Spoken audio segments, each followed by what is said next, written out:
13 October 1972 দক্ষিণ আমেরিকার উরুগুয়ের রাজধানী মাউন্ট ভিউ থেকে যাত্রা শুরু করে একটি ছোট চার্টার্ড বিমান ফ্যারাডাইজ FH-2270। বিমানটি যাত্রা শুরু করে চিলির সান্তিয়াগোর উদ্দেশ্যে। এই বিমানের ভেতরে ছিল উরুগুয়ের ওল্ড খ্রিস্টান ক্লাবের বিখ্যাত রাগবি দল। তাদের সঙ্গে ছিল বন্ধু ও পরিবারের সদস্যরা। মোট যাত্রী সংখ্যা ছিল 45 জন, 19 জন খেলোয়াড়, 21 জন বন্ধু ও স্বজনরা আর 5 জন ক্রু মেম্বার। এই যাত্রা খুব একটা লম্বা হওয়ার কথা ছিল না। উরুগুয়ে থেকে চিলি যেতে সাধারণত সময় লাগে মাত্র 3 ঘন্টা, কিন্তু এই ছোট যাত্রাটাই মাঝখানে দাঁড়িয়েছিল এক বিশাল বাধা, আন্দিজ পর্বতমালা। পৃথিবীর দ্বিতীয় সর্বোচ্চ এই আন্দিজ রেঞ্জের এমন কিছু পাহাড় আছে যার উচ্চতা প্রায় 22,800 ফিট। অন্যদিকে এই বিমানের সর্বোচ্চ উড়ান ক্ষমতা 22,500 ফিট। এই সামান্য পার্থক্যই এই যাত্রাটাকে নিয়ে যায় এক ভয়ঙ্কর পরিণতির দিকে। হঠাৎ করেই সবকিছু বদলে যায়। বিমানটি প্রবেশ করে প্রচন্ড টার্বুলেন্সে। এই ভয়ঙ্কর টার্বুলেন্সে বিমানের ভেতরে থাকা কিছু যাত্রীরা হাসি ঠাট্টা করে। ককপিটে থাকা অভিজ্ঞ পাইলট হুলিও ফেরাদোস ঘন মেঘের কারণে সামনে কিছু স্পষ্ট দেখতে পাচ্ছিলেন না। ফেরাদোস ধরে নেন বিপজ্জনক আন্দিজ পর্বতমালা তারা ইতিমধ্যেই পেরিয়ে এসেছে। কিন্তু বন্ধুরা, বাস্তবতা ছিল একদম ভিন্ন। তখনও তারা আন্দিজের উঁচু উঁচু পর্বতমালার মধ্যেই ছিল। মেঘের স্তর ভেদ করে নিচে নামতেই হঠাৎ সামনে ভেসে ওঠে বিশাল পাথুরে পাহাড়, মাত্র কয়েক ফুট দূরত্বে। পাইলট শেষ শক্তিটুকু দিয়ে চেষ্টা করেন পাহাড়ের উপর দিয়ে বিমানটিকে তুলতে, কিন্তু ততক্ষণে যা হওয়ার তা হয়ে গেছে। এক বিকট শব্দে বিমানের ডান দিকের ডানাটি পাহাড়ের সঙ্গে লেগে ছিন্ন বিচ্ছিন্ন হয়ে যায়। 3 জন যাত্রী মুহূর্তের মধ্যে ছিটকে পড়ে যায় বাহিরে। এরপর খুলে যায় বিমানের বাম দিকের ডানাটি। বিমানের সামনের অংশটি পরিণত হয় একটি নিয়ন্ত্রণহীন দাতব দানবে। ঘন্টায় প্রায় 350 কিলোমিটার গতিতে এই বরফে ঢাকা পাহাড়ের টোল বেয়ে নিচে ছুটে যায়। শেষ পর্যন্ত প্রায় 11,700 ফুট উচ্চতায় এক নির্জন হিমশীতল উপত্যকায় এসে সবকিছু থেমে যায়। চারিদিকে শুধুই ধ্বংসস্তূপ। দুর্ঘটনার সঙ্গে সঙ্গেই 2 পাইলট এবং 12 জন যাত্রী প্রাণ হারান। অবিশ্বাস্যভাবে এখনও 33 জন মানুষ জীবিত, কিন্তু তাদের অবস্থা ছিল ভয়াবহ। কারো হাত ভাঙা, কারো পা ভাঙা, কারো আবার গুরুতর আহত। আর এই বেঁচে যাওয়া মানুষগুলোর কষ্টের কাহিনী এখন তো শুরু মাত্র। না এই মানুষগুলো কল্পনা করতে পারছে তাদের সামনে কি হতে যাচ্ছে, না আপনারা এই সময় কল্পনা করতে পারছেন যে তাদের সঙ্গে কি হতে যাচ্ছে। চলুন আজকের এই ভিডিওতে জানার চেষ্টা করি ফ্লাইট 571 এর এই যাত্রীরা কিভাবে এই প্রতিকূল পরিবেশ থেকে বেঁচে ফিরেছে। I was so afraid. I knew I was going to die. Roberto Canessa was just 19 years old when he and his rugby team what very nearly amounts to a real miracle. I'm buried under concrete. I couldn't move. People dying, people crying, people screaming.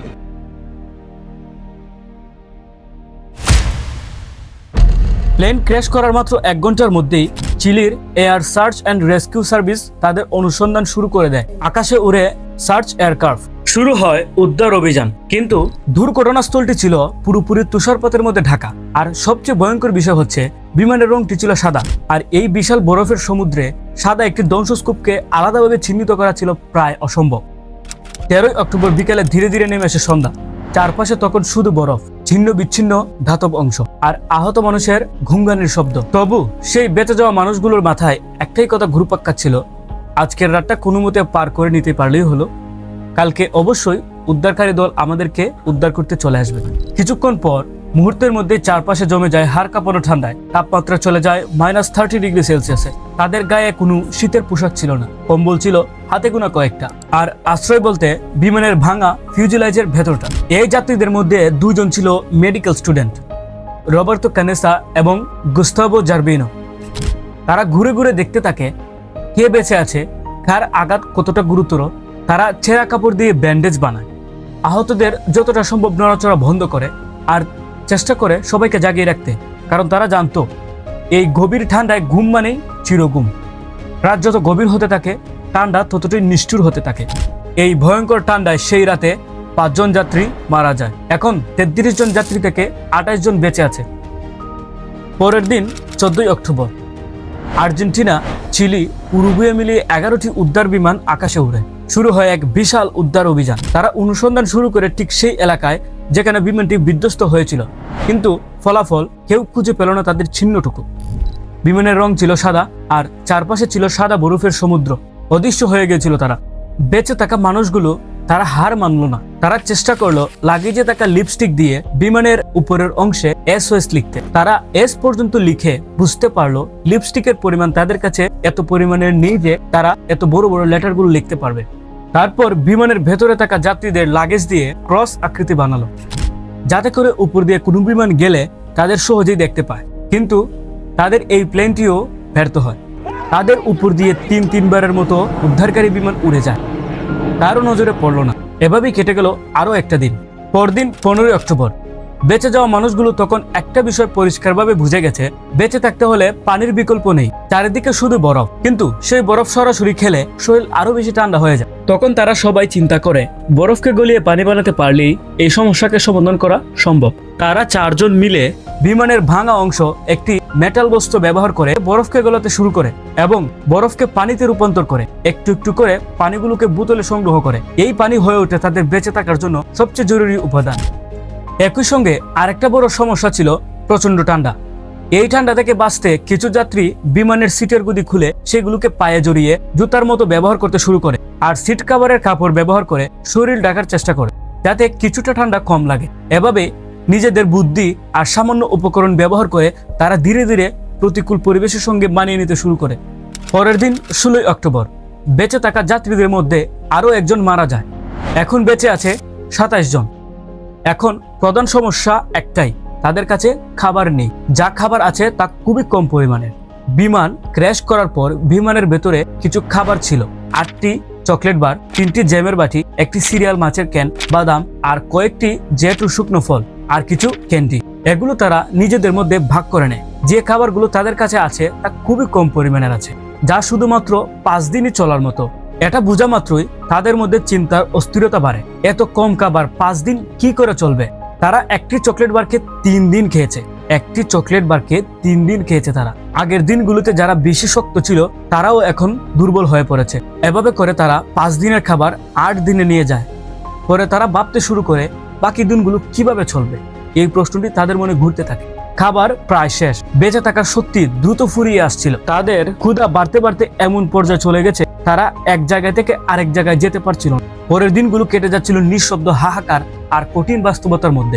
এভাবেই একসময় তাদের মধ্যে আলোচনা শুরু হয়, বাহিরে যে মৃত ডেড বডি পড়ে আছে এগুলো আমাদের খেতে হবে, এছাড়া বাঁচার আর কোনো উপায় নেই। একথাটা শুনে কিছু লোক রাগান্বিত হয়ে যায়। বাহিরে আমার বোন পড়ে আছে মৃত অবস্থায়, আমার বন্ধু পড়ে আছে মৃত অবস্থায়, তাদেরকে আমরা কিভাবে খাই? কিন্তু সময় গড়ানোর সঙ্গে সঙ্গে পরিস্থিতি আরো ভয়াবহ হয়ে ওঠে। খাবার নেই, শরীর ভেঙে পড়েছে, মৃত্যু খুব কাছে।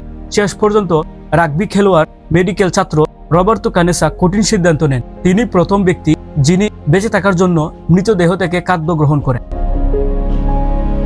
এই সিদ্ধান্ত কাউকে স্বস্তি দেয়নি। পরের দিন ক্ষুধার যন্ত্রণা সহ্য না করতে পেরে সবাই মৃতদেহ থেকে খাবার খেতে রাজি হয় এবং তারা একে অপরকে এটাও বলে, আমি মারা যাওয়ার পর আমার মৃতদেহ খাওয়ার অধিকার সবার আছে, এতে আমার কোনো আপত্তি নেই। কিন্তু কেউ সরাসরি মৃতদেহ থেকে মাংস কেটে খাওয়ার জন্য রাজি হয়নি। তারা সবাই ভয় পাচ্ছিল এই জঘন্য কাজটি করতে। তখন রবার্তো কানেসা, গুস্তাভো জারবিনো আর নেন্দো পেরাদো কঠিন সিদ্ধান্ত নেন। 3 জন মিলে মৃতদেহ থেকে মাংস কাটার দায়িত্ব নেয় যাতে সবাই বিভ্রান্ত না হয়। তারা বরফের আড়ালে লুকিয়ে এই কাজটা করে যাতে বাকিরা দেখতে না পারে, না হলে সবাই ভয় পাবে। তারা মাংসগুলোকে ছোট ছোট পিস করে বিমানের উপরে ছাদে রেখে দিত। সকালে রোদে সেগুলো শুকাতো, তারপর সবাই ভাগ করে খেয়ে নিত। এভাবে তারা দিনের পর দিন পার করছিল। 21 অক্টোবর। দুর্ঘটনার 8 দিন পর উদ্ধার অভিযান সম্পূর্ণভাবে বন্ধ করে দেওয়া হয়েছে। উদ্ধারকারীরা ধরে নিয়েছিল এতদিন পর আর কেউ বেঁচে থাকার সম্ভাবনা নেই। দুর্ঘটনার 11 দিনের মাথায় তারা বিমানের ককপিটের ভেতরে থেকে একটি ট্রানজিস্ট রেডিও খুঁজে পায়। রাগবি খেলোয়াড় রয় হার্লে, যিনি ইলেকট্রনিক সম্পর্কে কিছুটা জানতেন, উনি এই রেডিওটিকে চালু করার চেষ্টা করেন। আংশিকভাবে সফলও হন, কিন্তু সমস্যা ছিল একটাই, রেডিওতে শুধু বাহিরের খবর শোনা যেত, ভেতর থেকে কোনো বার্তা পাঠানো যেত না। রেডিওতে তারা সেই খবর শুনতে পায় যা তাদের সমস্ত আশা ভেঙে দেয়। রেডিওতে তারা শুনে উদ্ধার অভিযান সম্পূর্ণভাবে বন্ধ করে দেওয়া হয়েছে। এই খবরটা শুনে তারা কনফার্ম হয়ে যায় আর কেউ আসবে না তাদের বাঁচাতে। এখন বাঁচতে হলে তাদের নিজেদেরই পথ খুঁজে নিতে হবে। 29শে অক্টোবর বিমান দুর্ঘটনার ঠিক 16 দিন পর রাতের গভীরে হঠাৎ করেই পাহাড়ের বুক চিরে নেমে আসে এক ভয়ঙ্কর তুষারধস। বরফের বিশাল দেওয়াল আছড়ে পড়ে বিমানের ভাঙা অংশের উপর। তখন বিমানের ভিতর সবাই ঘুমন্ত অবস্থায় ছিল।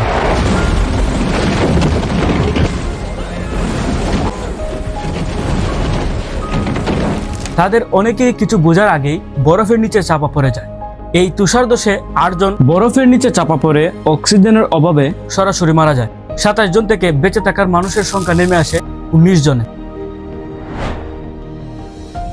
পুরো 3 দিন ধরে তারা সেই বরফের কফিনের ভেতরে বন্দী ছিল। শেষ পর্যন্ত নার্দো প্যারাদো বরফ কেটে একটি ছোট গর্ত তৈরি করে উপরে উঠে আসেন, কিন্তু তখনও বাহিরে তীব্র তুষারপাত। বাঁচার কোনো উপায় না দেখে তিনি আবার নিচে নেমে যান।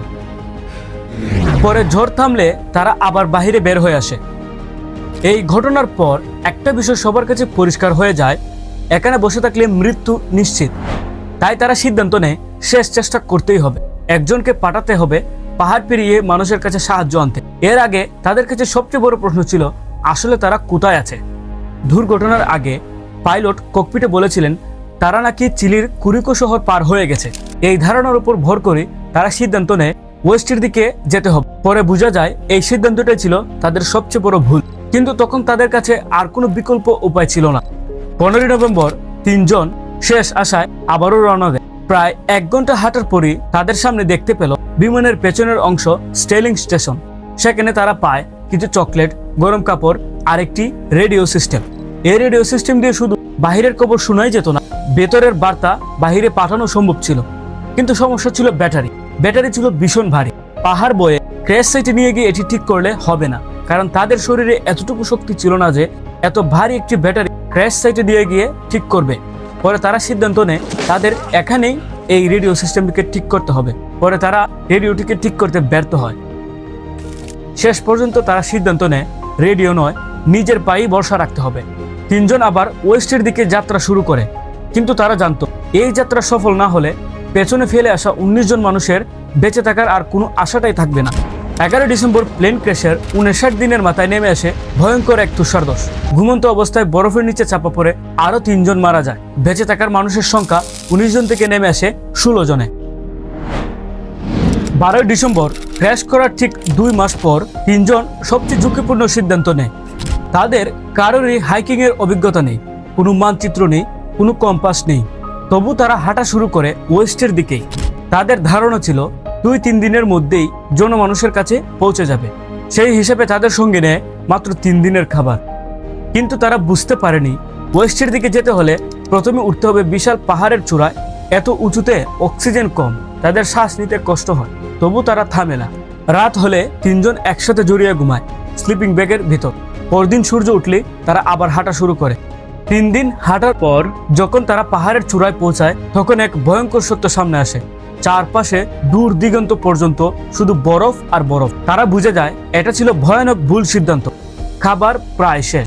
এই খাবার নিয়ে 3 জনের পক্ষে আর এগোনো সম্ভব নয়। তখন তাদের মধ্যে সিদ্ধান্ত হয় একজন ফিরে যাবে ক্র্যাশ সাইটে। 15 ডিসেম্বর আস্তিভিনো ভিজেস্তিন পেছনে ফিরে যায়। সে প্লেনের যে সিট ছিল সেই সিটকে স্কেটিং এর মতো ব্যবহার করে নিচে নেমে যায় 1 ঘন্টার মধ্যে। যেখানে উঠতে তাদের সময় লেগেছিল 3 দিন, সেখানে আস্তিভিনো ভিজেস্তিন নামতে লাগে মাত্র 1 ঘন্টা। ভাবা যায় তাদের উঠতে সময় লাগলো 3 দিন আর নিচে নেমে যায় মাত্র 1 ঘন্টায়। পারাদো ও কানেসা এগিয়ে যায় সামনের দিকে। তারা হাঁটতে থাকে। হঠাৎ পেরাদো লক্ষ্য করে দূরে এক পাহাড়ে বরফ নেই, সেখানে পাথর দেখা যাচ্ছে। এই দৃশ্যটাই তাদের মনে এক নতুন আশা যোগায়। তখন তারা বুঝে যায় এটাই হলো জনমানুষের দিক। তাই তারা সেই দিকেই এগোতে শুরু করে। হাঁটতে হাঁটতে কিছুক্ষণ পর তারা পৌঁছে যায় একটি নদীর কাছে। তারা জানতো নদী সবসময় মানুষের দিকে যায়। নদীর স্রোত ধরেই তারা হাঁটা চালিয়ে যায়। টানা 9 দিন হাঁটার পর 20 ডিসেম্বর তারা এতদিন পর প্রথম কোনো মানুষের দেখা পায়। নদীর ওপারে তারা দেখে ঘোড়ায় চড়া 3 জন মানুষ। পেরাদো চিৎকার করে, কিন্তু নদীর ওপারে পানির শব্দে কিছু শোনা যাচ্ছিল না। একজন তাদের দেখে ইশারা করে জানায় আগামীকাল আমরা আসব। পরদিন সে লোকটি আসে কাগজ আর পেন্সিল নিয়ে। নদীর ওপার থেকে পাথর বেঁধে কাগজটি তাদের কাছে ছুঁড়ে দেয়। প্যারাদো সেই কাগজে স্প্যানিশ ভাষায় লিখে, আমি একটি বিমান দুর্ঘটনা থেকে এসেছি। আমরা উরুগুয়ের নাগরিক। আমরা 16 জন মানুষ পাহাড়ের উপত্যকায় এখনো বেঁচে আছি। আমরা খুব দুর্বল, ক্ষুধার্ত। আমরা 9 দিন ধরে হাঁটছি। আমরা পাহাড়ের ভেতর 2.5 মাস ধরে আটকে আছি। আমাদের সাহায্য দরকার, আমাদের সাহায্য করুন। এই লেখাটি পড়ে চিলির সেই রাখাল হতবাক হয়ে যায়। হ্যাঁ, কিছু তো মনে পড়ছে। 2 মাস আগে একটি প্লেন ক্র্যাশ হয়েছিল, কিন্তু এখনো মানুষ বেঁচে আছে। তখন তারা দ্রুত ওয়েস্টের দিকে রওনা করে। দ্রুত তারা গিয়ে পৌঁছায় চিলির সেনাবাহিনী কমান্ডোদের কাছে। তারা তাদের কাছে সবকিছু খুলে বলে। পরে প্যারাডো ও কনেসাকে ঘুরাই করে নিয়ে যাওয়া হয়। ফাইনালি তাদের দীর্ঘ 2 মাস পর এখন একটু রেস্ট মিলে। এই ঘটনার সাথে সাথে এটি আন্তর্জাতিক সংবাদে পরিণত হয়। Uno de los pensamientos fundamentales que me mantuvo vivo durante dos meses fue খবরটা যেন আগুনের মতো ছড়িয়ে পড়ে। বিমান দুর্ঘটনায় টানা 72 দিন ধরে বেঁচে থাকা জীবিত যাত্রী পাওয়া গেছে, এই ধরনের হেডলাইন বিশ্বজুড়ে মানুষের নজর কাড়ে। প্রথমেই চিলি ও উরুগুয়ের সরকার এবং সামরিক বাহিনী তৎপর হয়ে ওঠে। আগে যে উদ্ধার অভিযান বন্ধ করে দেওয়া হয়েছিল সেটাকে আর দেরি না করে আবার চালু করা হয়। তবে এবার আগের মতো অন্ধভাবে খোঁজাখুঁজি না করে এবার তারা প্যারাদো এবং কনেসার দেওয়া নির্দিষ্ট লোকেশন ও দিক নির্দেশনা ধরে এগোতে শুরু করে। দীর্ঘ অন্ধকার, বরফ আর মৃত্যুর সঙ্গে লড়াই শেষে দূরে হেলিকপ্টারের শব্দ ভেসে এলো। প্রথমে তারা বিশ্বাসই করতে পারেনি এটা কি সত্যি নাকি আরেকটা বিভ্রম। কিন্তু যখন আকাশে হেলিকপ্টারের ছায়া স্পষ্ট হয়ে উঠল, তখনই ভেঙে গেল সেই দীর্ঘ নীরবতা। কেউ কাঁদছিল, কেউ হাত গেড়ে বসে পড়েছিল, কেউ শুধু আকাশের দিকে তাকিয়েছিল অবিশ্বাস আর কৃতজ্ঞতায়। বহুদিনের ক্লান্ত শরীর, ক্ষুধা আর যন্ত্রণার ভেতরেও জন্ম নিল এক অবিশ্বাস্য আনন্দ।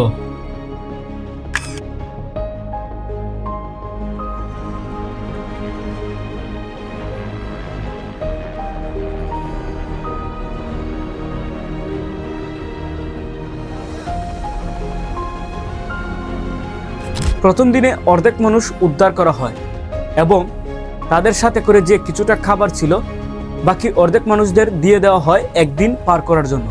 পরদিন বাকি সবাইকে উদ্ধার করা হয়। আজ তারা বেঁচে গেছে, ফিরে এসেছে জীবনের এক নতুন অধ্যায়। কিন্তু সেই পাহাড়ে রয়ে গেছে তাদের ফেলে আসা ভয়, স্মৃতি আর ইতিহাসের চিহ্ন। আন্দিজের বরফে বেঁচে থাকা এই মানুষগুলো আমাদের শেখালো, আশা যখন কমে যায়, সাহসী আলো। এই কাহিনী আমাদেরকে এটাই শেখায়, জীবন কখনো সহজ হয় না, তবে আমরা কখনো হাল ছাড়বো না। সীমাহীন ইচ্ছাশক্তি আমাদের পথ দেখায়।